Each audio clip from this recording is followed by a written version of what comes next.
All right, this is the maker's plate on top of the flywheel housing here. And I'm just going to show you real quick my process for polishing. This is what brass looks like after many years of oxidation. It turns this kind of a brown color. But I want to polish this back to a shiny brass. The main thing is you just don't want to put any deep scratches in this, especially on thin stuff, because you just don't have a lot of material to work with here. So you have to take a little bit of care, but other than that, it's pretty easy. If you've watched the channel before, you've probably seen me use these. So these bits are just a fibrous material, almost like a Scotch-Brite, and they do come in different grits. The brown one is 120, the green one is 180, the red one is 320, and the black one is 400. It's not that big of a deal which one you use when you're working with steel, but with brass, I don't want to start with the 120 grit. I don't want to leave scratches in the material. So I'm actually going to start with the finest one, which again is about 400. And we'll see what that does for us. If that doesn't remove the oxidation fast enough, then I'll go down to the red and so on and so forth. So this is step one, just to remove the oxidation.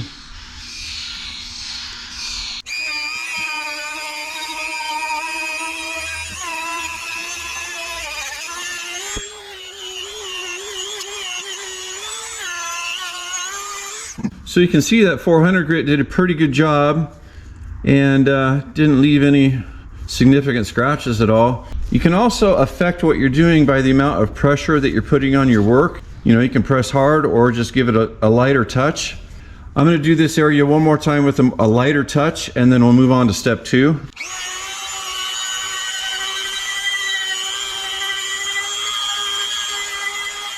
All right, this is step two. I use these little pads that come in different shapes and sizes depending on what you're working on. I'm going to use this big one to start with, and the shank for it is really easy. It's just got a threaded tip, so you just screw it into the hole and it grabs the material and you're ready to go. So now we're actually going to use some polishing compound, and that's what these 4 different colored bars of clay are. Because we don't want to damage our piece, we don't want to put big scratches in it, you have to be a little bit careful about what color compound you use on what type of metal.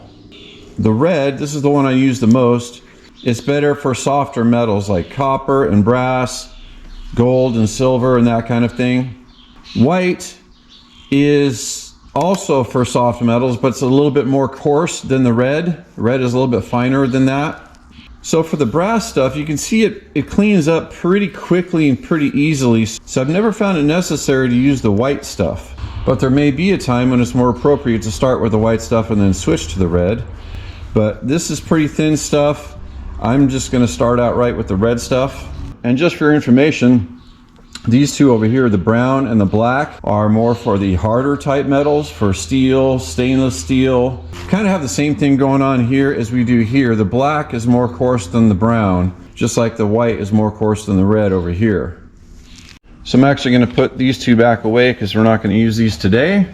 So I add just a little bit of water to my clay, and then I just take the tool and spin it somewhere on the clay. You can actually get it wet however you want to. But you definitely need some water along with the compound.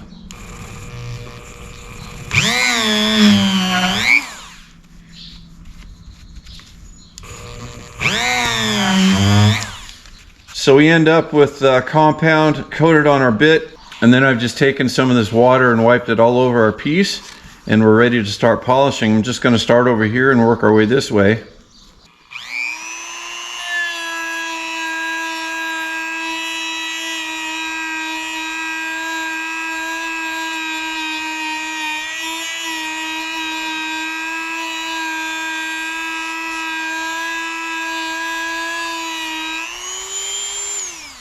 So I think I'm on the right track here. I think this red is going to work really well for this.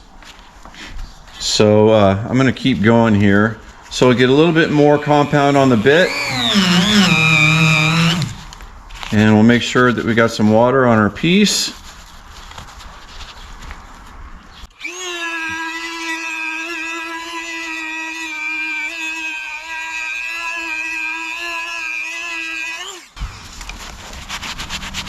And I stop every once in a while just to see how things are going, make sure we're not scratching it.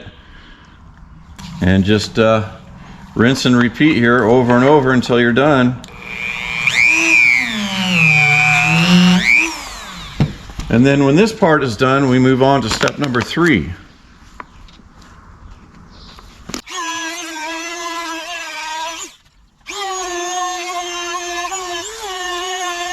I have found that copper and brass really shine up nicely with just a minimal amount of work, a minimal amount of polishing will really make them pretty.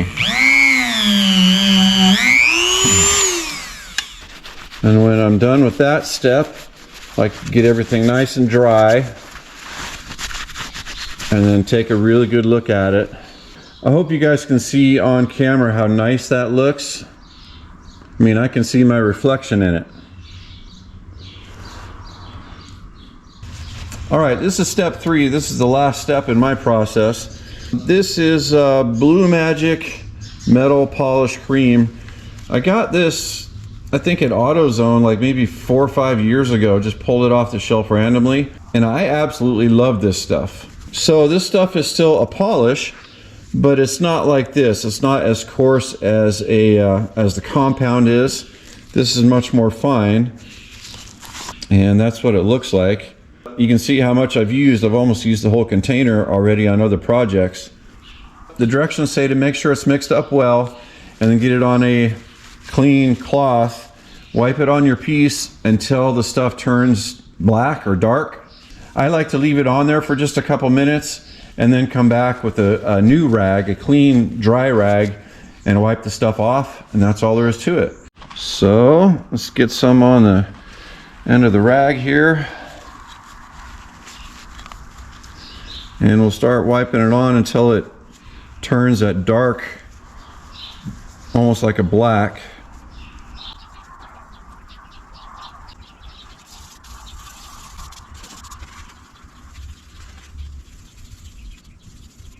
Well, I guess I wouldn't call that black, but it's definitely a darker color. So we'll just leave that to sit for a couple of minutes and come back and wipe it off. All right, that was only 3 minutes.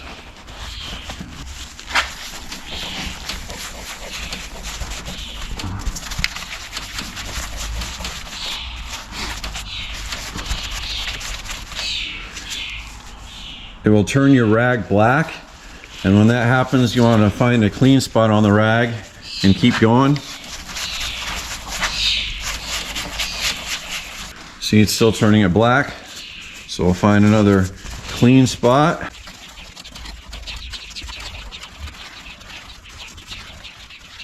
Here's the finished product. I intentionally left some of the oxidation here just so we could see the contrast between before and after.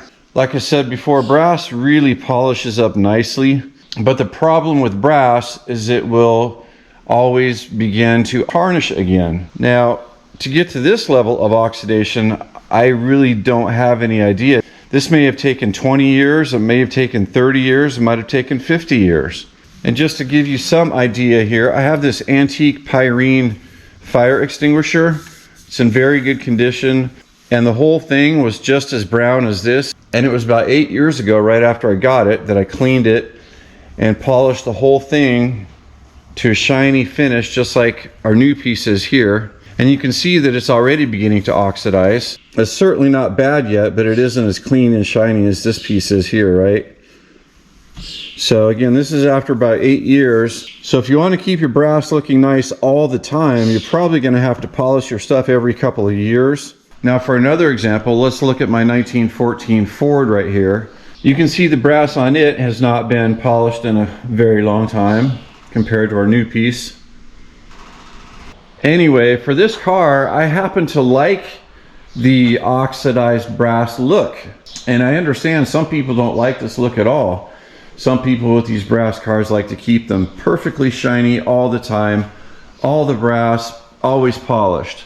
But this car was made in 1914, and the oxidized brass on this, to me, has a more authentic look to it. Again, it's just personal preference. This is just the look that I prefer on this car. But this boat motor is another story. I want this to look brand new. I want it to look shiny and pretty. It's not something that I'm going to use on a boat, you know, maybe more than once or twice. It's just going to be a showpiece mainly. It's going to be shop conversation, and I want it to look brand new. So that's why I'm going to all this trouble to get it all shined up and polished. And it's going to take me hours to do the rest of this stuff. So I'm going to do that off camera and save that all for the next video. For now, let's go back in time a little bit. I'm going to show you how I disassembled everything and got us to this point. In the last video, I got this motor to run. I put it in a bucket of water and ran it for a while. Actually sounds pretty good. So now we're going to investigate the rest of it. We still need to fix the carburetor because it was overflowing. And I want to investigate what's going on here. It looks like somebody wrapped a piece of tin around this pipe for some reason.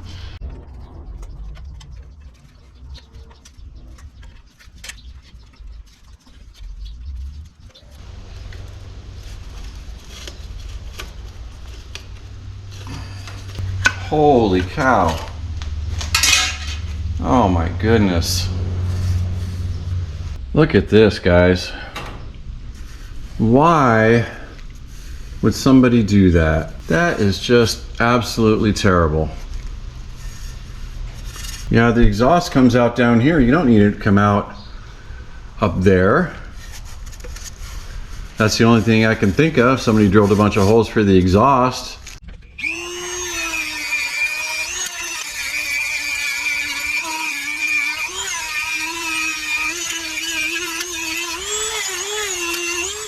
Well, I think that answers the question if these are brass or not. I made a new fuel line for it out of 3/16 copper so it would fit our new fuel tank. And I wanted it to be away from the crankcase so we would not be in danger of getting hot and vapor locking. Let's go ahead and remove the carburetor and see if we can figure out why that is overflowing.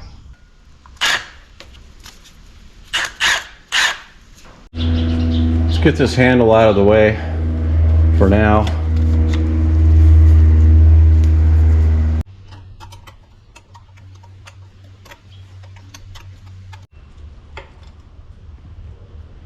So this right here is the rod cap to the connecting rod. We got some shims in there. And I don't know if you guys can see that tiny little piston down in there. The crankshaft is vertical. It's only about, looks like about that long. Remember, this is a 2-cycle, so it's drawing the fuel mix right into the crankcase. Clearly that was a homemade gasket. You can see that because it's not very straight. But again, that's okay. I do a lot of that myself too. So let's see what's going on with this carburetor. You can see that piece of thin steel right there. It's fastened on this end and not on this end. I wonder if this is like maybe the vacuum from the crankcase pulls this open and closed and allows fuel in this way, and the vacuum from the crankcase pulls this open. Yeah, I think that's what's happening, and that acts as the fuel pump mechanism basically. I want to be careful with this because I know the fuel pump is working. It has vacuum, and it was, you know, we could keep the engine running, so this isn't the problem. I'm guessing the problem is related to maybe the needle and seat, because we were getting gas through the bottom and it was overflowing from the top.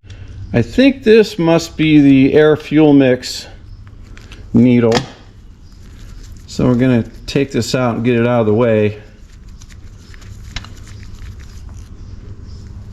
Yeah. Ooh, that thing's dirty. And then let's also remove this inlet.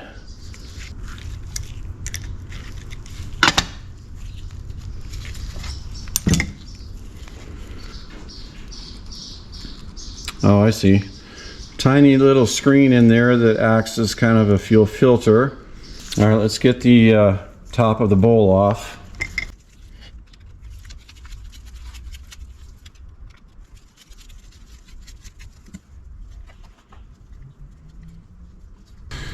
All right, this should just come right off.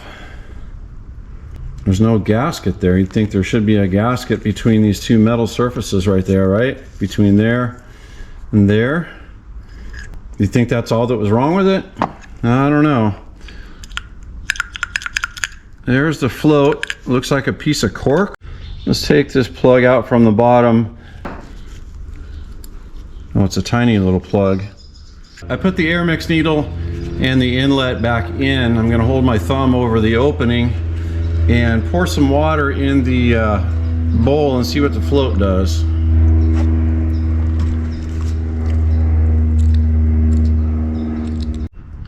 Well, it seems like the float is working, but it's not coming up very high.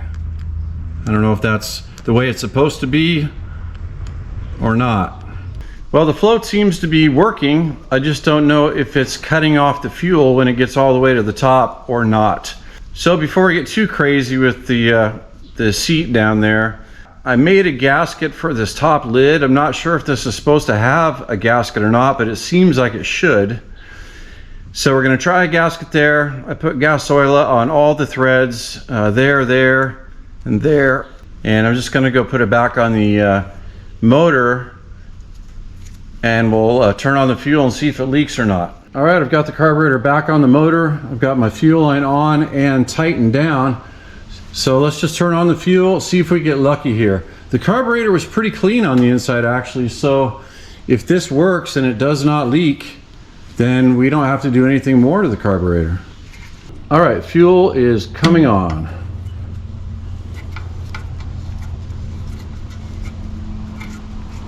We should see this little thing, see it coming up? That's the top of the float, raising as the bowl fills. If you can see, I can push it up and down. You can see how it floats. So far, so good. We'll give it a couple minutes here and I'll bring you right back. It's been about 10 minutes and we still have no leaks from the carburetor or the fuel line. Everything looks dry. We'll take that as a win. That was way too easy. But that's good. We don't have to fiddle around with the carburetor anymore and we can move on. This here is where the water exits the engine. And somebody's made a hole in this pipe to run the water down the same tube as the exhaust. And that's all well and good, but I want to change this because when I look back at the motor when it's running, I actually want to see water coming out. That way I know our impeller system is working. This way you can't tell at all. And the other thing, because somebody's mangled this pipe, I think the best thing to do is just replace this whole section here because this would be a nightmare to try to fix. So first I'm going to see if I can get this out of the pipe, and then we'll see about taking off the bottom plate near the propeller to see if we can just remove this whole thing from the engine.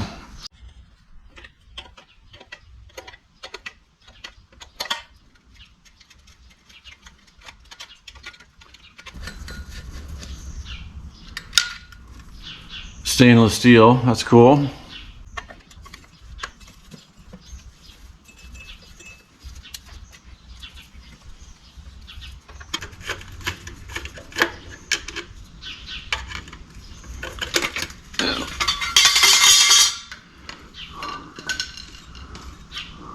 The drive shaft is splined on the end. All right, so here's the top of the pipe, and there's the water pipe right there. I can't say it was a terrible idea to run it down the pipe. It makes everything nice and clean. But again, when I look back at the motor, I want to see water exiting so I know everything's working right.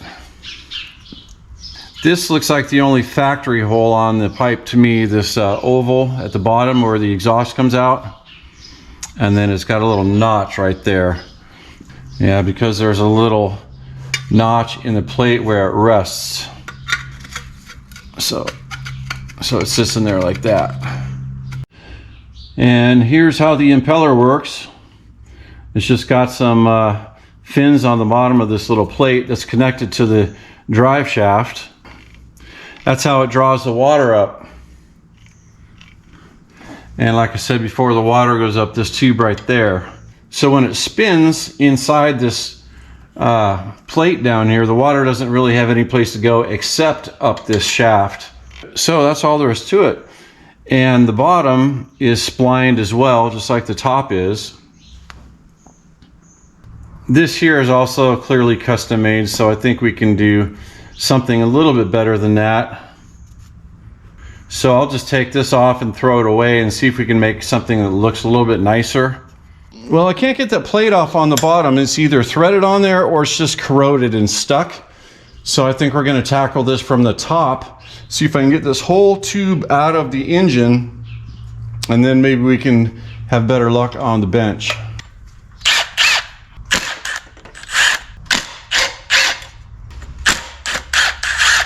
Something's happening. There we go. All right. Very good. That's the end of the crankshaft right there, and it's got a spline on it.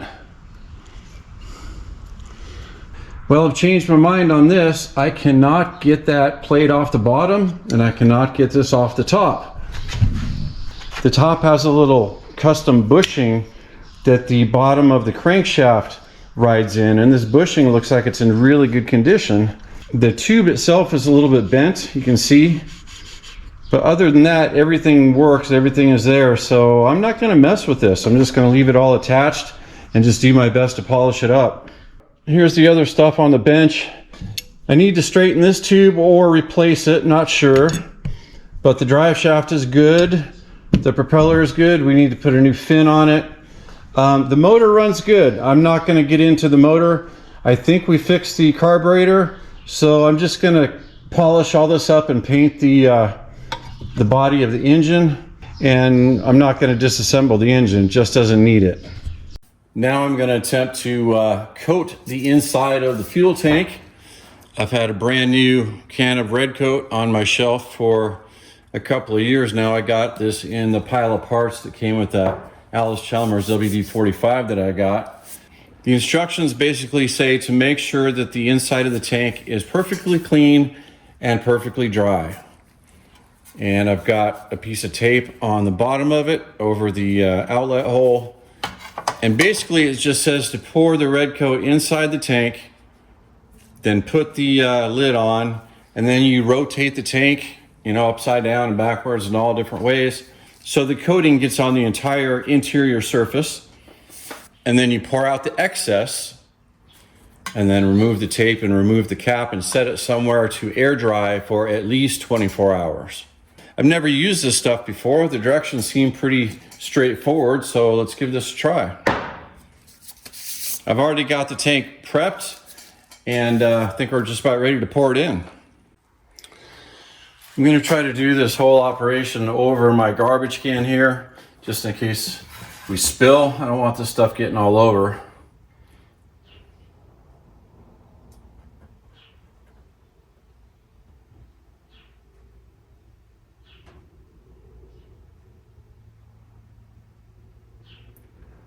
Obviously, this is a very small tank, so I'm only going to use about 1/3 of this container, and then we drain out the excess anyway.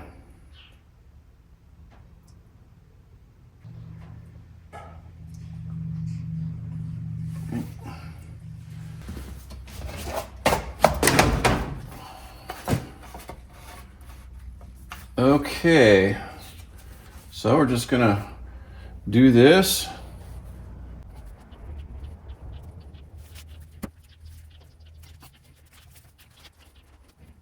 That should be sufficient. Let's go ahead and take the tape off the bottom.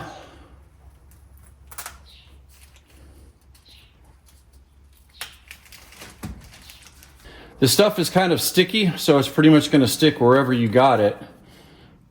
Well, I think I definitely got it coated all over. And that was actually easier than I thought it was going to be.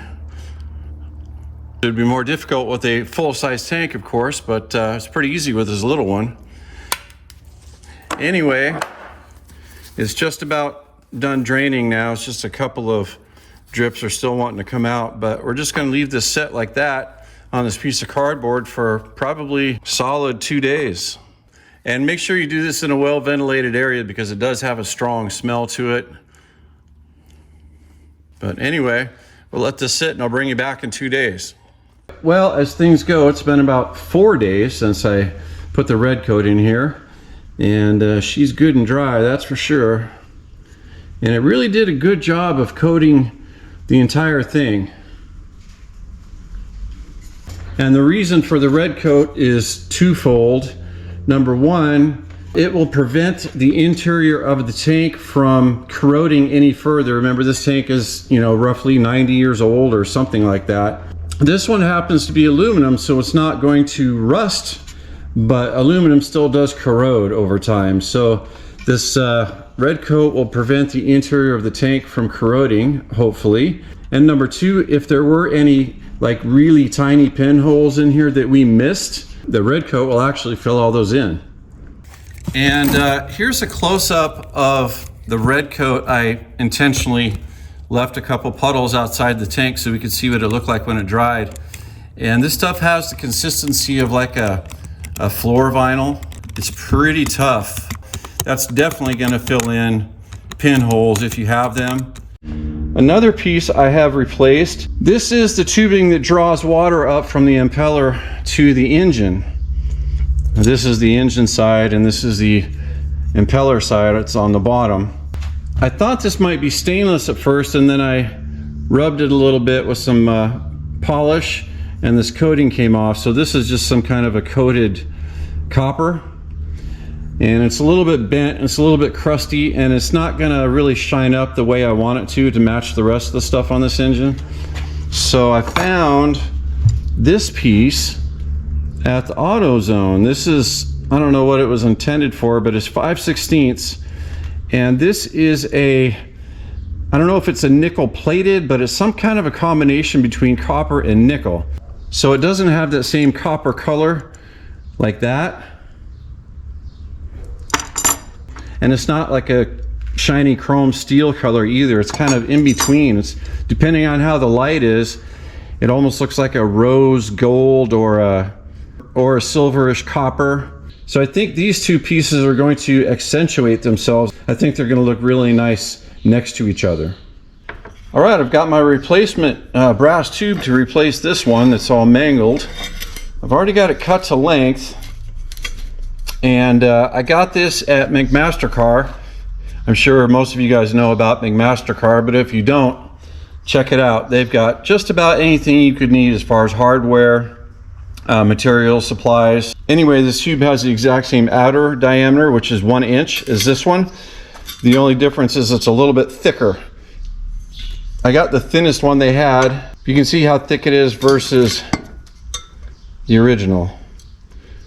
So it's going to add a little bit of weight to the whole apparatus, but nothing significant, nothing that's going to hurt anything. And I think I'm going to be able to polish this new one to match this old one. Or I should flip that and say it in the other way. I think I can polish up this old one to match this new one. So sitting side by side, hopefully we won't be able to tell too much of a difference when they're all cleaned and polished.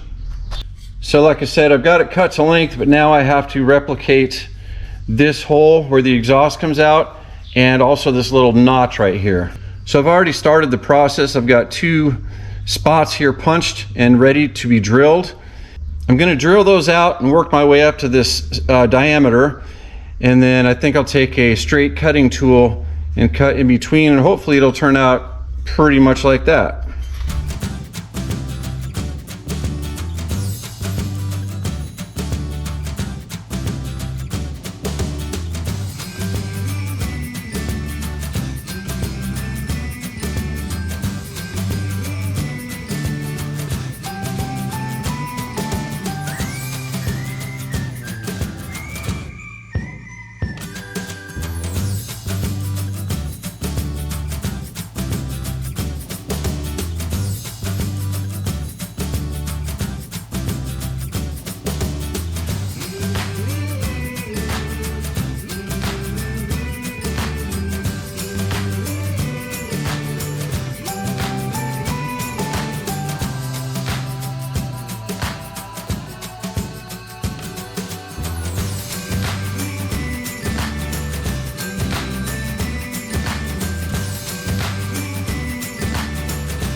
Well, the next thing will be making a new fin.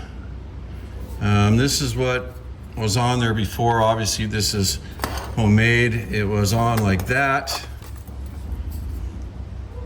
And there's an upper piece to it here also that I broke off already. It's all bent up and it's not very attractive, so I have made a template of the shape of the fin that I want on there, and it's gonna fit like that. Doesn't that look nicer? The backside will just look like that, which I think will be fine. And if you look here, you can see where the old fin broke off there, and it came out to there. But like I said, I made myself a template out of cardboard. It took me 4 tries to get it right, but I'm happy with that. Cut out on this piece of scrap here, and we'll see how we can fasten it. Well, I kind of got on a roll there and went ahead and knocked it out. I've got it mocked up right now with 2 rivets on the top. Looks pretty good. And then the same screw that was in it on the bottom with the square nut on the back. It's a little on the thin side, but I think it will be okay anyway because most of it is over the top of this piece. So the new fin I made is being reinforced by, you know, what was there already. So it's pretty strong. I'm gonna go ahead and drill these rivets out now and take it back off. I want to finish the edge just a little bit more. You can tell it's just a little bit rough right now. And then I'm going to sand the whole thing and paint it. And I think that will look nice offset this because I'm going to clean this piece up and polish it. So we'll have paint on the new fin and the rest of this will be shiny aluminum. All right, here's what we have. I've got everything I need to complete the reassembly except for the gas cap. I still don't have a cap for that tank. I have to find one. So that'll do it for now. Thanks everybody for watching. I hope you enjoyed the video and I hope to see you on the next one.